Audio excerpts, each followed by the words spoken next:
Canadians, we don't have much time. We need a revolution in this country. What's going on with the flood of immigration, the 70,000 Canadians dying needlessly a year, MAID being the 5th leading cause of death in Canada, our housing market being unaffordable for the vast majority of middle and lower class Canadians, 75% of Canadians saying we have too much immigration, yet they continue to allow between temporary and permanent residents 1.5 million people in the country.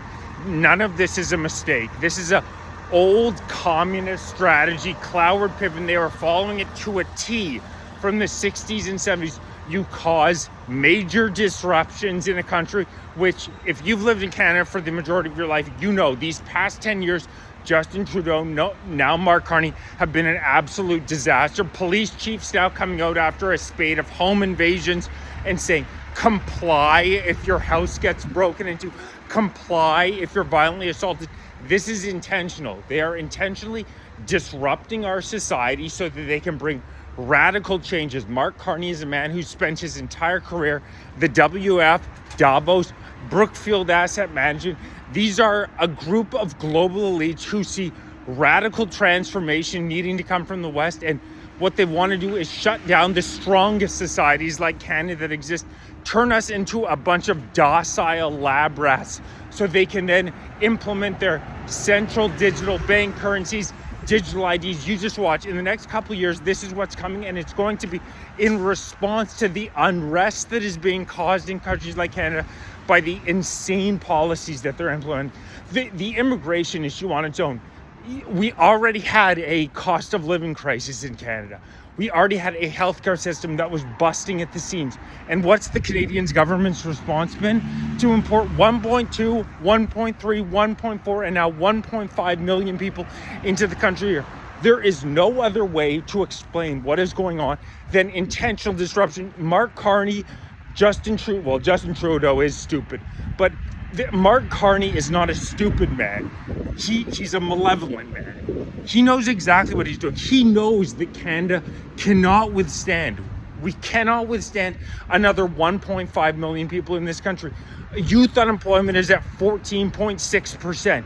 Canadians are doing worse, and our GDP per capita on a quarterly basis has fallen 6 quarters in a row. That is unprecedented in Canadian history.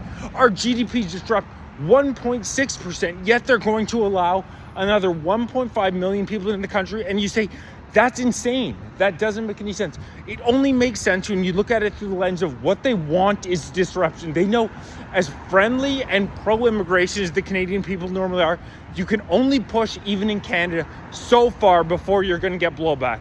And of course there's going to be blowback. We have to push back, because otherwise this civilization is going to totally fall. The pillars of Western civilization, sovereignty, our right to free speech, are definitively under attack like they've never been before by a bunch of far left fucking goons who want to destroy the country. They want that pushed back, because then they'll come out and they'll say, oh, for safety reasons, we need you to have a digital ID.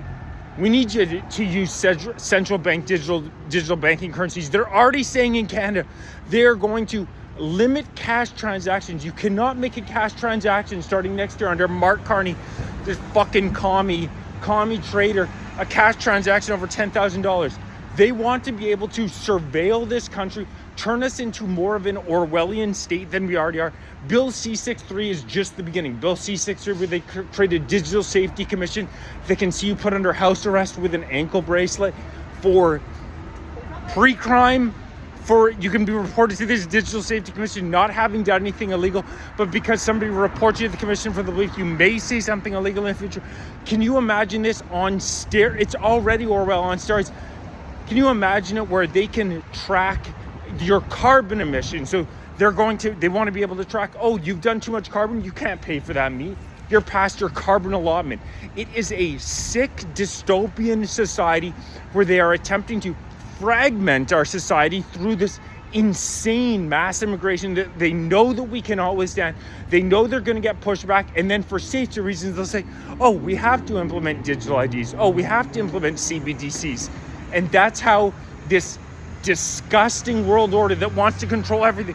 Historically, read a goddamn book. A good government is a government that you don't even notice.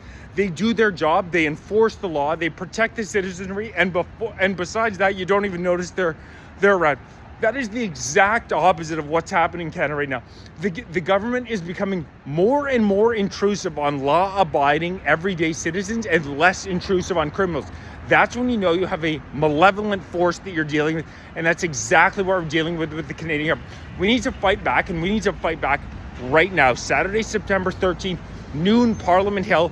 Take Canada Back rally. I want to get tens of thousands of patriotic Canadians who are saying hell no to this globalist bullshit.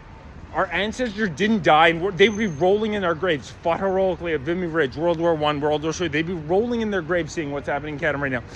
Take Canada Back rally, Saturday, September 13th, noon, Parliament Hill. Hit join if you're interested in becoming a member, helping shape this movement from the ground up. Please like, subscribe, share. If you're following on TikTok, make sure you're following on YouTube. I'm over 13,000 followers on YouTube, and on TikTok, and the Canadian government is not a big fan of dissidents. We are not taking this laying down. Saturday, September 13th, noon, Parliament Hill. Let's send a message.